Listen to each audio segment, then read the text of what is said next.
Surprise! Mami na ulit si Yumi mga ka-friends. Yes, you heard it right. But first, samahan niyo muna ako balikan ang labor process ng ating prinsesa, Mami Yumi. Ito na po si Yumi. Shaved belly na siya. Wala akong ni-shave nila Doc yung belly mo. Saan ang gagawin natin? Magpapasang po.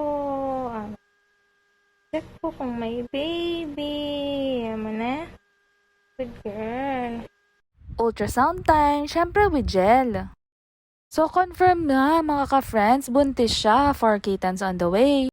At dahil parvo survivor siya, there is a high chance na maging abnormal yung mga kittens niya. At ayan na nga, noong December 25, nagpapabebe na ang ating Yumi kasi manganganak na siya.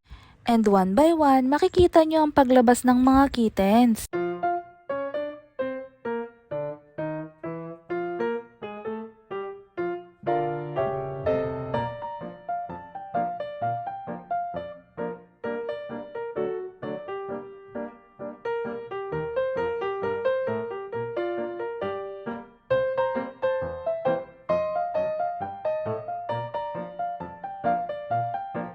Sige. Good job. You're doing great.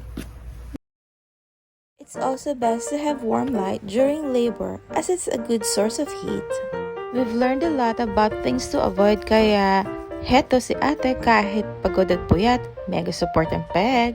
Also, it's very important na we, for parents, are hands-on lalo na sa labor and birthing process. Tulungan natin ang mga mami sa paglinis ng mga baby kasi it's very exhausting for them. By the way, ito nga pala ang first liter niya.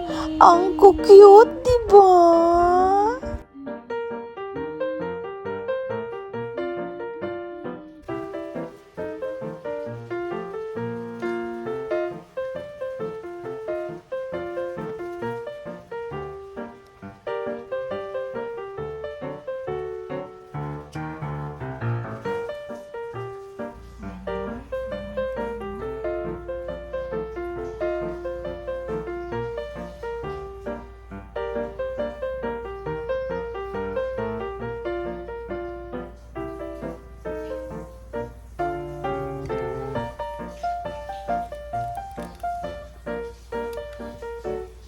This is one and this is one.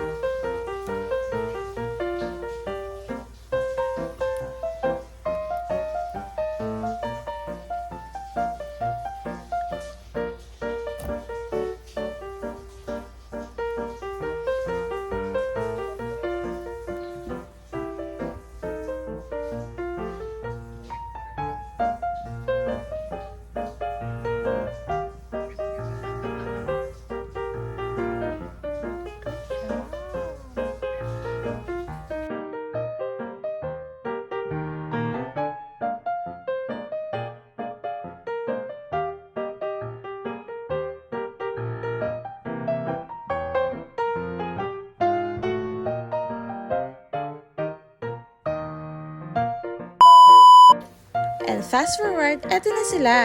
Look at them, 4 kittens. Yay! Good job, mommy! And sabi nga ng vet, dahil parvo survivor siya, may abnormalities and eto siya ngayon. Although may cleft palate siya, we still love her of course. Yun nga lang, talagang hindi pinalad, she didn't make it the next day. But we love you still, baby girl. And after 20 days, eto na sila.